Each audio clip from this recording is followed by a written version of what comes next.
So as far as music is concerned, man, I've been doing music my whole life, man. I've been producing, rapping. I don't been everywhere. But back in the days, man, we used to travel with CDs in our trunk, man. We used to go from city to city, sell the CDs, go rent a hotel room, do some little gigs, whatever the case may be. So one day I was with my boy. His name was Panda. They called his real name Will Gray. And he used to be my best friend, man. And man, we done did everything together, man. Traveled to Vegas, New York, Florida, Little Rock. Louisville, Kentucky. That's where he's from. We done been everywhere, man. We went all over the place and shit. I was doing good with this music. So I grew up in Florida in West Palm Beach, and I had a buddy. His name was Ray. A white dude, big fat white dude. He had gold teeth and shit like that. And so one day I went down to Florida to go see my family, and I haven't seen Ray in a long time. So I called, I was like, I got into the city, and then I was like, y'all know where Raylo's at, Ray? And they was like, turn the radio station on. So I turned the radio station on. I hear my boy on there, just going crazy and shit on the radio and shit, and I was like, he spit out the number. I gave him a call. He's like, yo, Jimmy, come down here. I'm at this shack behind Popeye's Chicken. And I'm like, off of Military Trail in West Palm Beach. And I was like, oh shit. All right, so I go down there and I walk in there and I see him doing this radio station. I see this antenna on the roof. And I'm like, man, what the hell is going on? So I go in there. He's doing this pirate radio station. Cussing on the radio, playing all the top jams. This shit was cracking. And I told Will, man, I'm going back to Colorado. I'm going to do that shit right there. I'm going to do that for sure. My boy Raylo hit me up, man, you know what I'm saying? And I seen the formula. So I go back to Colorado. I couldn't wait to get back to Colorado. Fuck all that selling CD shit and blah, blah, blah. So I get back to Colorado, and, I have a big crew, man. I had a crew of like 30 people, 20 people, man, that was around us every day. I bring this information to them. I told them, man, I want to start up a radio station. They thought I was fucking crazy. Like, what the fuck? Because they didn't see it. I've seen it with my own eyes, what can be done, what the possibilities was. So, man, nobody believed in me. Man, I was just out minding my own business one day. I ran into this white boy. His name was Vinny Cent, man, rest in peace. It was my dog, man. He from Tampa, Florida. I met him in Colorado through this vitamin company I was a part of, affiliate of, or some crazy shit. And anyway, I met this cat, man, and he had faith in me. He didn't even know me like my crew knew me. So he's like, man, I put in $1,000. So I put in my $1,000 with it. And then altogether it was like $2,500. So I got online, I ordered a transmitter, and I got an antenna. I stuck it up on this roof of this penthouse. I had this penthouse off of Leesdale in Quebec over in Cedar Run Apartments. And they had like penthouses up on the top. And at the time, the penthouse was like $1,100, $1,000. This was like in 2004, 2003. And I put the antenna on the roof. I had the transmitter. And next thing you know, man, I just started playing music, man. I started playing all these local cats from Colorado. I really wasn't playing that top 40 shit like 107.5 and all these other radio stations was playing out here in Colorado. I was playing all the underground shit, like local artists that couldn't even get a break. I was playing these people, and they starting to get traction. It was starting to take off. Boom, boom. Next thing you know, I started charging the cats, man. I was getting so much people, man, involved, man. I started just charging the cats, give me $100, man. I play your shit like all day, blah, blah, blah. Case may be. So one day, I was on the air. I did that for maybe about 3 months. Be honest with you, about 3 months, man, and everybody in the city, everybody knew about Skyjack Radio, everybody in Colorado, all the hip-hop heads that knew about the underground station. I was pushing like 40 watts.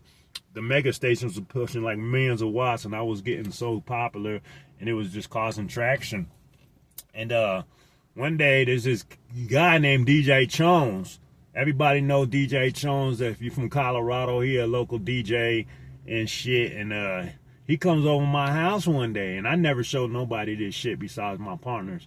And he comes over my house one day and checks out my shit. He sees my location. I was a stupid ass for doing it, but you know, he seen my location, and that was it, man. You know, and then the next day, you know, he took off. I'm sitting there broadcasting. It was a Friday. I won't never forget it. And it was a Friday, and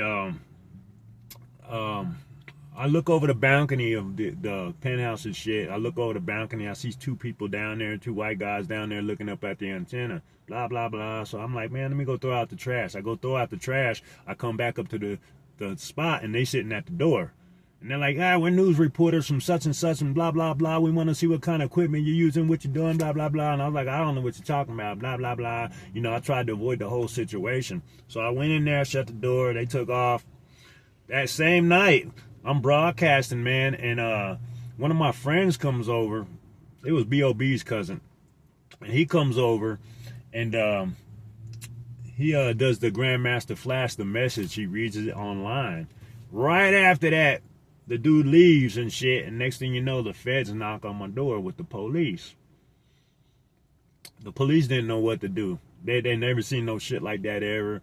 And the FCC, they came and gave me a warning. You know, they tried to take my shit, but I defended my stuff. And all they did was give me a warning, don't do it again. Don't do it again. So I didn't do it for a while, man. I let shit calm down for a couple months. And then I went out to Thornton. I started doing it, blah, blah, blah, blah. Put the shit in my car, started driving around doing it. Then I went to Las Vegas. I got a hotel room. I put the antenna in the room, man. I started broadcasting like shit from Las Vegas, man. I started doing it, and Skyjack just started blowing, man. It started blowing. The very next day, I forgot to tell you this, the very next day, the FCC busted me. The Westword newspaper, magazine, whatever, in Colorado came to me and was like, they want to do an article about me. I never seen no shit like this ever. You know, I was playing straight hip-hop, man. I was the first one in Colorado to do an underground pirate hip-hop radio station called Skyjack Radio, right? So you guys can go look this up on Google. Just type in Skyjack Radio piracy hip-hop style, and you can read the whole article, the data. FCC came and busted me and all that shit. So I've been rolling with that shit ever since, man, the Skyjack Radio, because people ask me, man, where's the Skyjack Radio come from? And this is where it actually comes from. And I just had to tell this story because it's part of Colorado history. You know, it's hip-hop history in Colorado. And a lot of people, these new cats, these younger kids and shit, they don't know about it. You know, and the story has to be told. You know, and that's why I'm telling you guys this right now. So I just keep pushing that Skyjack Radio. I started making mixtapes, man, and I made it look like made it sound like the radio station with the little drops, Skyjack Radio, all that stuff inside of it. So, and I was doing the mixes myself. I was doing all the talking like Miami style on there, cuss words and the whole nine. Even when I got busted by the FCC, I was cussing all over the radio. Supposedly they triangulated my signal, but I know somebody snitched on me because they was hating. Some hating ass niggas and shit. I know who they are, but it is what it is. Time gone past. And so I started making these CDs and mixtapes and all this shit, man, with the Skyjack logo and Skyjack commercial to drop, and it just started flooding the streets. So I was going to turn it into a record label. I decided just to get out the game because the internet just came along, and for me to play other people's shit, it's a copyright infringement. So I built up this whole YouTube page, everything. Man, it was jamming, man. People was tuning in and shit, and then I just kept getting hit with these copyright strikes, man, and I was just like, fuck it, you know what I mean? I'm done with this music shit, blah, blah, blah, blah. But I knew I was gonna get caught, you know, because down there in Florida, the FCC comes in, and, you know, they actually send you a letter to where you're at and shit, because them niggas out there will shoot you, man. It's $1 million business out there. So they'll actually shoot you and shit. You come on their property, whatever the case may be, tell them to shut down. All they do is switch to another channel, just do it all over again. I was the only one out here in Colorado doing it, so like you're gonna find me easy, you know what I mean? So I just decided not to do it or catch a $10,000 fine, whatever the case may be. So the dream for Skyjack Radio was actually, even still to this day, if it was made possible, I would do a Sirius XM station. you know, and I would broadcast all of Denver shit, man. Just Denver shit. Fuck all that top 40, fuck all that top 25 shit. I would just broadcast all Denver shit and then expand it to each city. Atlanta, Florida, Miami. I mean, just wherever. You know what I mean? And I just give up on that dream, man. That's just a dream I had. And the story has to be told because it's part of Colorado history. I'm a legend when it comes to that shit. You know, nobody ever did what I did, you know, in Colorado, in the state of Colorado. And a lot of people don't know that. So that's why I'm stressing that right now, because I'm going to do an interview about it later on down the line, maybe even a little doc or something. But I just wanted to tell that story because people don't know where I came from. They don't know my background. You know, I'm a rapper, a singer, producer. I do all that shit, man. I've been doing music, man, since I was 13 years old, man. I came from West Palm Beach in 1990.